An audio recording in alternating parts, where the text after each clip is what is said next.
Hi guys. Hi friends. आज का जो टॉपिक है वो ये स्टार्ट करेंगी, ये बोलेंगी, लास्ट में मैं बोलूंगा। हाय एवरीवन, फिर से आशा करती हूँ आप सब अच्छे हैं। न्यू ईयर सबका अच्छा जा रहा है। आज जिस सिंगर के बारे में हम लोग बात करने वाले हैं वो हमारी बहुत ही पसंदीदा एक कलाकार हैं जिनका नाम है आशा भोसले, आशा जी। तो इनकी पहचान अलग से हमें देने की जरूरत नहीं है। ये क्या है, उनका एक स्ट्रगल पीरियड है, मैं सुन रही थी, जो मैं चाहती हूँ कि मैं भी आप लोगों के साथ शेयर करूँ। वो जब शुरू में आई है, उनका ये स्टोरी सुन के मुझे जो सीख मिल रही थी या जो मोरल लेसन्स या मुझे जो सीखने को मिला कि स्ट्रगल अगर इंसान करते हैं तो एक ना एक दिन वो ठीक उसी जगह पे पहुंच जाते हैं जहाँ पे वो जाना चाहते हैं। और अगर बीच में हम लोग मायूस हो जाते हैं या हम छोड़ देते हैं स्ट्रगल करना कि नहीं और मुझसे नहीं होगा, तो कुछ नहीं होगा। तो ये मुझे उनकी स्टोरी से सीखने को मिली, इसलिए मैं ये शेयर कर रही हूँ। आशा जी जब शुरू में, तब वो आशा भोसले नहीं बनी। Asha ji as a singer उनका नाम नहीं हुआ। तो वो उनको जब वो फर्स्ट रिकॉर्डिंग के लिए उनको बुलाया गया था, या शायद हाल ही में वो रिकॉर्डिंग शुरू किए हैं म्यूजिक इंडस्ट्री में, तो उनको रिकॉर्डिस्ट ने, गाने म्यूजिक डायरेक्टर ने बुलाया। वो टाइम के पहले पहुंची और बहुत एक्साइटेड थी कि उनका गाना रिकॉर्ड होने वाला है। और उनके साथ जो को सिंगर थे वो थे किशोर जी। तो किशोर जी का भी वो स्ट्रगल पीरियड था, उनका भी तब तक उतना नाम नहीं हुआ था। आशा जी बता रही थी किशोर जी का नाम हो चुका था क्योंकि वो एक्टर थे, हीरो थे फिल्म्स के। उन्होंने बहुत फिल्म्स कर चुके थे तब तक, तो उनका नाम हो चुका था एज अ हीरो। सिंगर के हिसाब से वो फेमस थे, सिंगर के हिसाब से वो स्ट्रगल कर रहे थे। हालांकि तब तक उनके 2-3 खुद के गाने निकल चुके थे जिसमें वो खुद ही हीरो थे, लेकिन दूसरे एक्टर के लिए गाना, जिसको बोलते हैं प्लेबैक सिंगर, तो उसके लिए वो स्ट्रगल कर रहे थे। और आशा भोसले ने तब तक एक भी गाना नहीं गाया था। तो वो ये पहला गाना है जिसके बारे में मेरी बीवी वाइफ पायल घोष रॉय ये बोल रही है। तो ये किशोर कुमार का पहला गाना नहीं था, किशोर कुमार इससे पहले गा चुके थे। आशा भोसले का पहला गाना था। You can continue. तो आशा जी बता रही थी कि टाइम स्लॉट उनको दिया गया था, वो टाइम स्लॉट में दोनों पहुंच गए और दोनों सुबह से इंतजार कर रहे थे, एक्साइटेड थे कि गाना गाएंगे। टाइम बीतता गया, लेकिन उनको और बुलाया नहीं जा रहा था। ऐसे करते करते रात को 12:30 बज गए थे। आशा जी ने बताया कि आशा जी के हस्बैंड भी उनके साथ ही थे, तो उनके हस्बैंड भी उनको साथ दे रहे थे, उनको इनकरेज कर रहे थे, हाँ आएगा टाइम, वेट करो। लेकिन जब उन दोनों को, किशोर जी को और आशा जी को, जब टाइम स्लॉट दिया गया, जब बुलाया गया माइक के सामने, तब वो ऑलरेडी बैठ के थक चुके थे। उनको और एनर्जी नहीं मिल रही थी, तो गला पूरा चोक्ड हो चुका था। जब गाना उन्होंने गाया तो वो गाना म्यूजिक डायरेक्टर को अच्छा नहीं लगा। तो उन्होंने बताया कि जब गाना रिकॉर्डिंग खत्म हो चुका तो उन्होंने बताया कि आप लोगों ने अच्छा गाना नहीं गाया, तो आप लोग, ये गाना नहीं होगा, आप लोग जा सकते हैं। तो उन्होंने कोई डिबेट नहीं किया, वहां से चुपचाप वो दोनों निकल चुके। रास्ते में आशा जी बता रही थी, पैदल आशा जी, किशोर कुमार जी और आशा जी के हस्बैंड तीनों जब पैदल जा रहे थे, और इतनी रात को वो बोल रहे थे कि ट्रेन पकड़ना भी मुश्किल होता, क्योंकि आजकल का जैसा तो नहीं था कि कैब बुक करो और आ जाओ, तब ट्रेन से ट्रेवल करते थे ये लोग। तो उतनी रात को ट्रेन भी मुंबई में नहीं मिल रही थी, लोकल ट्रेन से सफर करते थे वो। तो गाड़ी तो, मतलब स्टेशन तक पहुंचने के लिए भी गाड़ी नहीं थी उनके पास। तो किशोर कुमार जी बहुत मायूस थे। तो किशोर कुमार जी ने बताया कि हमारा कहाँ गलती है, हम लोगों ने तो टाइम पे हम लोग पहुंचे, हम लोग वेट किए, लेकिन जिस टाइम पे जो टाइम स्लॉट दिया था वो टाइम हम लोगों को नहीं दिया गया। बहुत देर बाद, ये भी नहीं कि 1 घंटा 2 घंटे बाद, मतलब पूरा एक मतलब एक पूरा दिन बीत गया, रात को उन लोगों को बुलाया गया था रिकॉर्डिंग करने के लिए। तो उस टाइम कोई भी इंसान को एनर्जी नहीं रह सकता इतना वेट करने के बाद।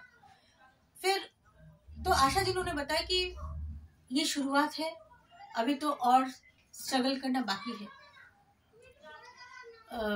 आप चिंता मत करो, मायूस मत हो, डिसहर्टेड मत हो, जरूर हम लोगों का अच्छा होगा। तो किशोर जी वो जो आशा जी ने बताया था उस दिन, वो याद किए थे, याद रखे थे।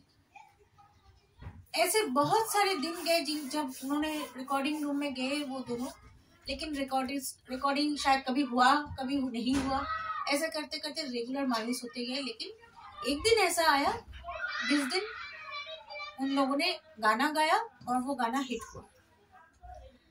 तो मैं ये सोच रही थी कि अगर उस दिन वो मायूस होके घर लौटे और उसके बाद वो एक नेगेटिव फीलिंग लेके आते कि हमेशा से तो ऐसा ही होगा, और अगर फिर से दोबारा नहीं जाते तो शायद आशा भोसले किशोर कुमार नहीं हो पाते। लेकिन वो स्ट्रगल किए, दिन रेगुलर वो जाते रहे रिकॉर्डिंग रूम में, फेलियर भी हुए लेकिन स्ट्रगल करना नहीं छोड़ा, वो करते गए।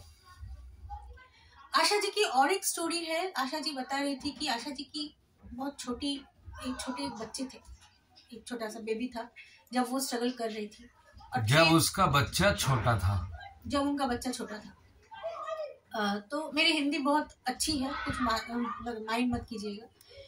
तो आशा जी बता रही थी कि जब बेबी छोटी थी तो वो रिकॉर्डिंग करने गए, म्यूजिक डायरेक्टर से 2 घंटे का फिर टाइम मांगा कि मुझे 2 घंटे का टाइम दो। फिर आके ट्रेन से सफर करके बच्चे को फिर आए, बच्चे को देखे, बच्चे को दूध पिलाए, फिर चले गए। इस टाइप ऑफ स्ट्रगलिंग, ये जो स्ट्रगल पीरियड है, ये जो जिस टाइप का वो स्ट्रगल करते थे, आजकल हम लोग कर ही नहीं पाएंगे, हम लोग सोच भी नहीं पाएंगे। ये रिकॉर्डिंग में गए हैं, बच्चा घर पे है, माँ ट्रेन में 2 घंटा सफर करके घर में आई, बच्चे को दूध पिलाई, क्योंकि तब तो वो लैक्टोजेन वगैरह होता नहीं था, ब्रेस्ट मिल्क था, जो भी था ब्रेस्ट मिल्क था। तो आप दूध पिलाई और ऊपर से दूध ब्रेस्ट से किसी जगह पे ट्रांसफर करके रख दिया, फिर अब चली गई 2 घंटा, फिर ट्रेन में ट्रैवल करके फिर रिकॉर्डिंग किया, फिर घर आई। तो ये तो हम लोग सोच भी नहीं सकते। तो ये था उनका स्ट्रगल पीरियड। आज इसलिए शायद वो लता जी, आशा जी शायद इसलिए बने। तो हम लोगों को रियली ये सीखना चाहिए इन सब आर्टिस्ट से कि कैसे स्ट्रगल करते हैं इंसान, कैसे स्ट्रगल करते हैं तो ये इंसान बड़े होते हैं। तो अभी आप लता जी, आशा जी का जो हम सबका बहुत फेवरेट गाना है, बहुत पॉपुलर नहीं है, जैसे टिंग टिंग चुरा लिया है तुमने जो दिल को, ये बहुत पॉपुलर है। लेकिन ये जो गाना है ये इतना पॉपुलर नहीं है, लेकिन हम लोग म्यूजिशियन है, हम लोग को पता है कि ये कितना मुश्किल गाना है और ये कितना अच्छा गाना है। तो मैंने दूसरे मोबाइल पे ट्रैक उसका रेडी करके रखा हुआ है, तो मैं अभी वो चलाऊंगा। ये इसका बस मुखरा गाएगी। ये गाने का जो लिरिक्स है ना, आप लिरिक्स सुनोगे तो आपको पता चलेगा कि यही है जिंदगी, जो मुखरा है यही जिंदगी है। ये गाना बहुत ही मेरी बहुत फेवरेट गाना है, और मेरी मॉम इन लॉ वो बहुत पसंद करती है ये गाना। आशा जी के साथ साथ ये ट्रिब्यूट मैं मेरे मॉम इन लॉ को भी देना चाहती हूँ, क्योंकि उन्होंने भी बहुत लाइफ में स्ट्रगल किया है। एक दिन कभी मेरे मॉम इन लॉ की भी कहानी मैं बताऊंगी आप लोगों को कि उनकी लाइफ कैसी है, तो डेफिनेटली उनको ट्रिब्यूट दिया जाएगा। तो ये गाना मेरे mom in law and Asha ji दोनों के लिए। शुरू करते हैं।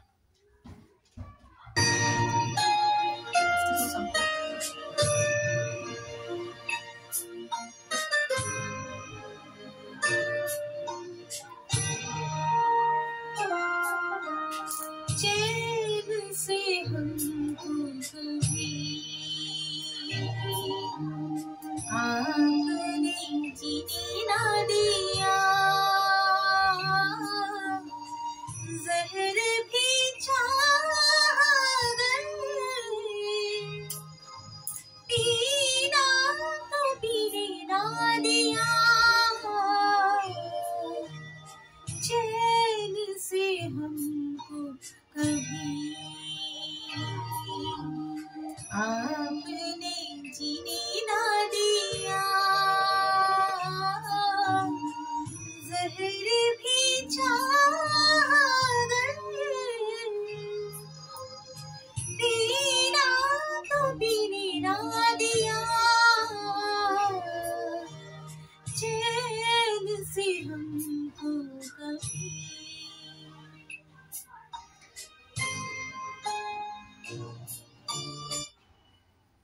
यही तक रखते हैं, वरना फिर कॉपीराइट क्लेम आ जाएगी।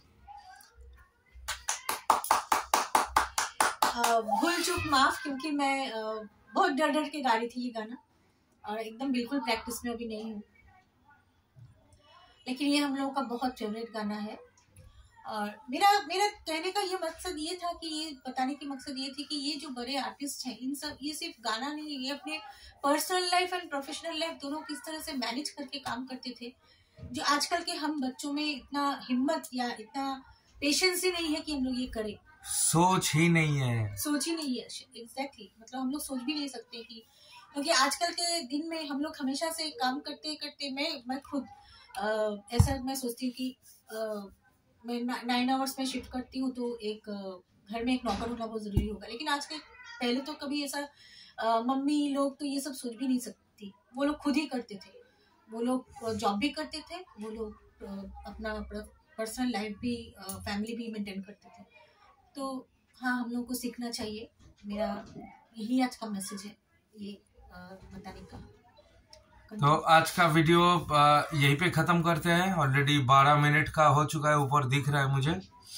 तो कल फिर आते हैं नए वीडियो से, और प्लीज सब्सक्राइब करिए, प्लीज लाइक करिए, शेयर करिए, और कुछ भी गलत लगे तो कमेंट करिए, अच्छा बोलना है तो कमेंट करिए। कल फिर आते हैं नए वीडियो के साथ।